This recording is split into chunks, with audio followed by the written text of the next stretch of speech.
Hello students, कैसे हो आप सब। मैं ये आशा करता हूं आप सब बहुत अच्छे होंगे।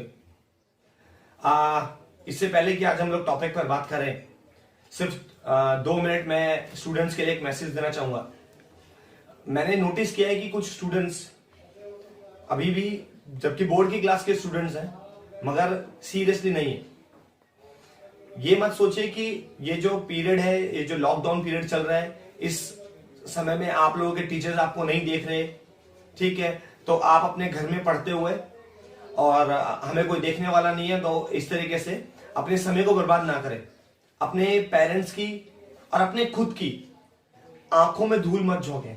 अपने आप लोगों का जो समय है, ये समय लौट के आने वाला नहीं है, क्योंकि मैं आपको बता दूं कि डेफिनेटली ऐसा रहेगा गवर्नमेंट, क्योंकि अगर एग्जाम्स को आगे पीछे करते हैं तो इससे आने वाले अगले साल के लिए भी फिर प्रॉब्लम क्रिएट होगी। तो गवर्नमेंट इसका कोई ना कोई सोल्यूशन जरूर निकालेगी, और हो सकता है कि छुट्टियों के समय का इस्तेमाल गवर्नमेंट सिलेबस पूरा करवाने के लिए दे, क्योंकि आपको पता है कि जो वेकेशंस होती है पूरे साल भर की, वो बहुत ज्यादा होती है। तो अगर वो वेकेशंस का समय अब की बार, हो सकता है वो वेकेशंस का समय कम कर दिया जाए, या फिर उनको खत्म करके पढ़ाने का समय दिया जाए, ताकि, क्योंकि सिलेबस भी खत्म करवाना है स्टूडेंट्स का। मगर इस बात को आप अब एक फायदे के रूप में उठाइए इस समय को, कि आप लोगों ने पढ़ना है, सीरियसली पढ़ना है, ठीक। तो अपना समय बर्बाद मत करें, ठीक है। आप सब अपना टारगेट बनाएं कि आपको बोर्ड के अंदर बहुत अच्छे नंबर्स लेकर के आने हैं, अच्छे से अच्छे नंबर्स के साथ पास होना है।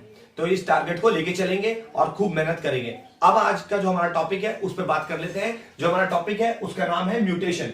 म्यूटेशन का जो फर्स्ट पार्ट था वो हम पहले पिछले प्रीवियस वीडियो में बात कर चुके हैं। आज हम म्यूटेशन का सेकेंड पार्ट पढ़ने जा रहे हैं। तो आइए अब चलते हैं म्यूटेशन पर। तो अब हम लोग जो हमारा जो टॉपिक है उस पर बात करते हैं। टॉपिक है म्यूटेशंस।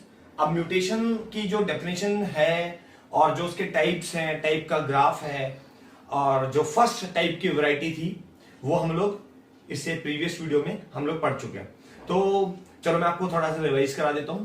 तो सडन चेंज किसमें, हमारे उसमें क्या बोलते हैं, जेनेटिक मटेरियल के अंदर, उसको क्या बोलते हैं, सडन चेंज को क्या बोलते हैं, और सडन चेंज और हेरिटेबल चेंज, ठीक है, उसको बोलते हैं हम क्या, म्यूटेशन कहते हैं, ठीक है।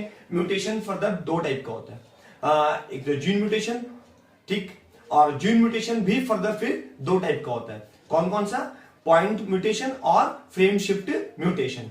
उसके बाद ये जो फ्रेम शिफ्ट म्यूटेशन तक की बात है ये हम पिछली वीडियो में कर चुके हैं। तो आज हमने जो बात करनी है वो करनी है म्यूटेशन का सेकंड टाइप, नाम है क्रोमोसोमल म्यूटेशन। अब हम क्रोमोसोमल म्यूटेशन की बात करते हैं। तो क्रोमोसोमल म्यूटेशन क्या है, तो देखिए, second type of mutation is chromosomal mutation. Chromosomal mutations are changes in the structure or number of chromosomes of an organism, ठीक। यानी कि ये तो क्लियर है कि म्यूटेशन का मतलब क्या है कि जेनेटिक मटेरियल में बदलाव होना। अब जेनेटिक मटेरियल में, जब हमने इससे पहले वाले में पढ़ा कि जीन म्यूटेशन के अंदर, तो वहां पर डीएनए के छोटे से सेगमेंट में बदलाव आता है, ठीक है ना। एक सिर्फ जीन के अंदर बदलाव आता है, या फिर उसमें भी बेस पेयर में बदलाव आता है, ठीक है। इस तरीके के छोटे चेंजेस थे।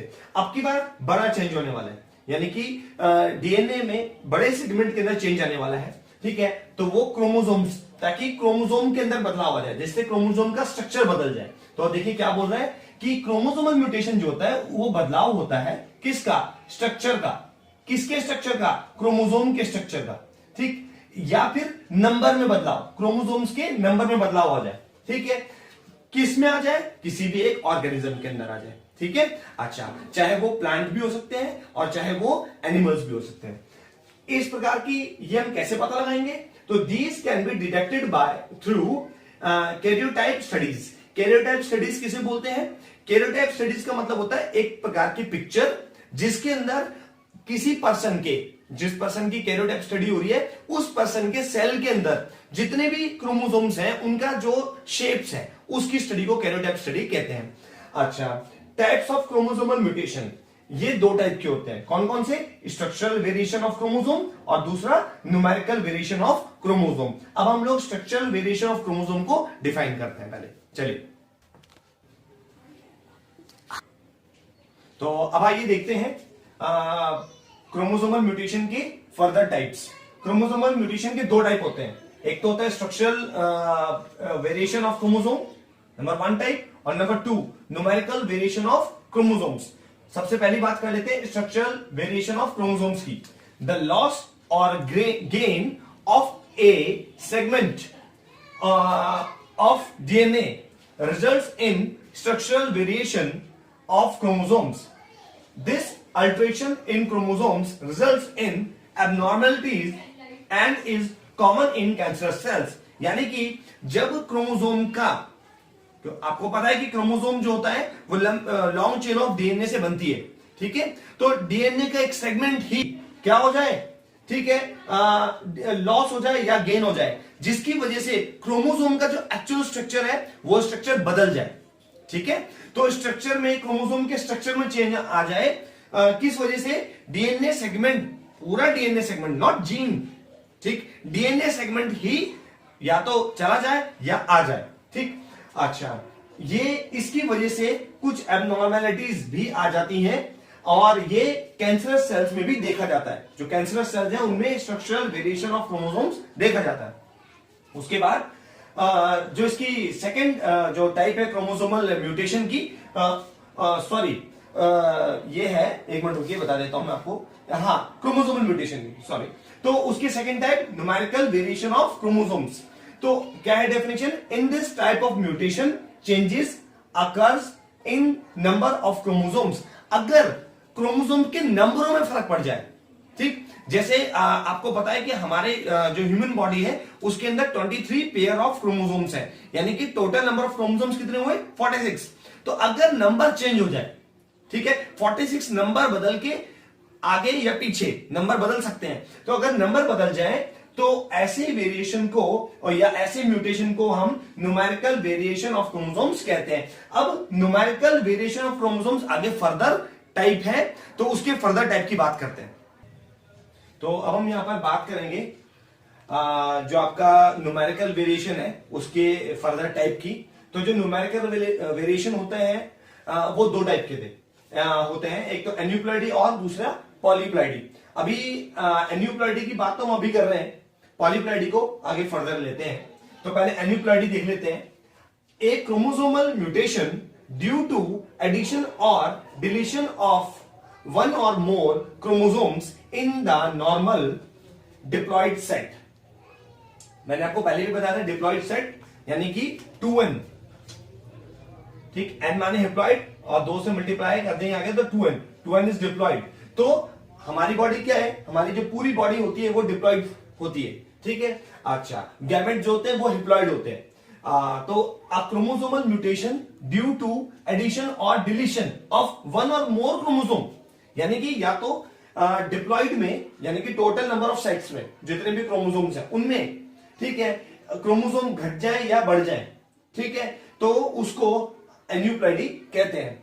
सिर्फ ये नहीं कि सिर्फ ह्यूमन बींग्स पर, ह्यूमन बींग्स के नहीं, चाहे वो एनिमल्स में कोई भी हो और चाहे प्लांट्स में भी कोई भी हो सकता है।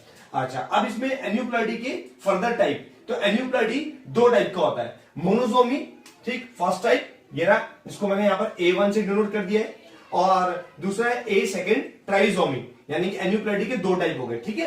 अब पहला टाइप चलते हैं मोनोसोमी, लॉस और डिलीशन। इस केस में सीधा लॉस होएगा, ठीक है, of chromosome from normal diploid set. इसको हम डिनोट कर सकते हैं 2n-1 से, इज कॉल्ड मोनोसोमी। अब देखिए 2n-1, अब जैसे अगर मैं बात एग्जांपल यहाँ पे ह्यूमन बीइंग की कर लूं, तो ह्यूमन बीइंग में क्या होने वाला है, अगर मैं मोनोसोमी की बात कर रहा हूं ह्यूमन बीइंग के लिए, तो क्या बन जाएगा, तो 2n की वैल्यू कितनी होती है 23 -1, तो कितने हो गए 46 -1 45, ठीक है। तो यहां पर 45 होने वाले हैं मोनोसोमी के केस में, ठीक।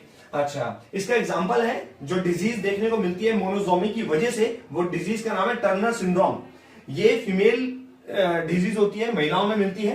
क्या होता है इस केस में कि female is born with only 1 X sex chromosome, यानी कि एक जो सेक्स क्रोमोसोम होता है फीमेल्स में, जो सेट होता है XX का सेट होता है, उसमें से सिर्फ एक ही X सेक्स क्रोमोसोम आता है, ठीक है। उन फीमेल्स में ये बीमारी हो जाती है और बीमारी का नाम है टर्नर सिंड्रोम। इसके सिम्टम्स क्या रहेंगे? जिनको ये बीमारी हो रखी होगी तो आपको कैसे पता चलेगा इसका? देखिए, शॉर्ट स्ट्रेचर, स्ट्रेचर्स का मतलब हाइट से होता है यहाँ पर कि लंबाई जो रहेगी वो छोटी रहने वाली है। डिलेड पबर्टी, यानी कि जो पबर्टी की जो एज है, यानी एडोलेसेंस की जो एज आती है वो लेट आएगी। उसके बाद इनफर्टिलिटी हो सकती है और हार्ट डिफेक्ट्स हो सकते हैं, ये सब प्रॉब्लम रहेंगे। इनफर्टिलिटी का मतलब होता है बांझपन, ठीक है। अच्छा, तो ये सब समस्याएं रहने वाली हैं। उसके बाद चलते हैं ट्राइसोमी, एन्यूप्लॉइडी का सेकेंड टाइप, एडिशन और गेन, इसमें ऐड होने वाला है, ठीक है।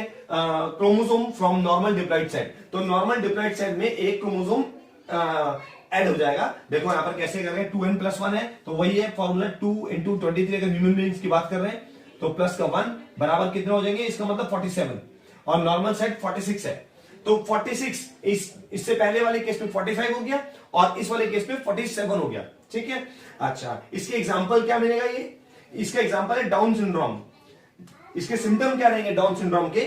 फिजिकल एंड इंटेलेक्चुअल डिसेबिलिटीज, ठीक है। जो वो जिस पर्सन को ये प्रॉब्लम हो जाएगी वो मेंटली रूप से और फिजिकली रूप से, ठीक है, डिसेबल रह सकता है, ठीक है। अच्छा, और उसका जो इम्यून सिस्टम है वो भी वीक रहेगा, पुअर इम्यून फंक्शन, ठीक है। अब जब उसका इम्यून सिस्टम वीक रहेगा तो इसकी वजह से उसको आगे फर्दर और भी बहुत सारी प्रॉब्लम्स आ सकती हैं। तो ये थे अभी एन्यूप्लॉइडी और उसके टाइप। अब आगे चलते हैं, जो इसका फर्दर सेकंड टाइप है उस पर बात करते हैं। अब न्यूमेरिकल वेरिएशन का जो सेकंड टाइप है उसकी बात कर लेते हैं। तो उसका सेकंड टाइप है पॉलीप्लॉइडी। हालांकि पॉलीप्लॉइडी भी फर्दर फिर आगे दो टाइप का होता है। चलिए पहले पॉलीप्लॉइडी की बात कर लेते हैं। Presence of more than 2 sets of chromosome is called polyploidy. यानी कि जब जो जितने सेट्स होते हैं, नॉर्मल सेट्स जो होते हैं, उसके अलावा जब एक सेट और हो जाए या उससे ज्यादा सेट्स हो जाए क्रोमोसोम्स के, तो उसे पॉलीप्लॉइडी कहते हैं। इसको कैसे रिप्रेजेंट कर सकते हैं? देखिए, जैसे यहां पर देखिए ट्रिप्लॉइड्स, अगर 3 सेट होंगे तो ट्रिप्लॉइड्स 3n से डिनोट करेंगे। अगर 4 सेट वाला होगा तो टेट्राप्लॉइड्स, 5 सेट वाला होगा तो पेंटाप्लॉइड्स। हम लोग जैसे 2 सेट वाले होते हैं तो हमारी बॉडी को क्या बोलते हैं? डिप्लॉइड्स, 2n, ठीक। अच्छा, तो यहां पर जैसे आपने देखा हमारे पास क्या है, 23 का सेट होता है, 23 का एक सेट इनटू में 2 कर देते हैं फिर। तो ऐसे ही ये जो होंगे जैसे ट्रिप्लॉइड्स और टेट्राप्लॉइड्स और पेंटाप्लॉइड्स, इनमें 3n, 4n और 5n, ठीक है। अच्छा, अब चलते हैं पॉलीप्लॉइडी के टाइप पर। तो पॉलीप्लॉइडी के टाइप है ऑटो पॉलीप्लॉइडी। इसमें क्या होगा? The presence of more than 2 sets of same chromosome. यहां पर जो ध्यान देने वाली बात है वो क्या है कि सेम क्रोमोसोम का सेट होगा, होंगे तो ज्यादा, ठीक है। अच्छा, देखिए क्योंकि बेसिक डेफिनेशन ही क्या कर रही है, more than 2 sets of chromosomes, तो क्रोमोसोम्स का सेट तो ज्यादा होगा मगर सेम क्रोमोसोम का सेट होगा, ये बात ध्यान देने वाली बात है। तो इसका एग्जांपल है ट्रिप्लॉइड्स, ठीक है। ट्रिप्लॉइड वाटरमेलन्स, ये इसका एग्जांपल है, ठीक, जिसके अंदर 3 सेट ऑफ क्रोमोसोम मिलते हैं सेम टाइप के, ठीक है।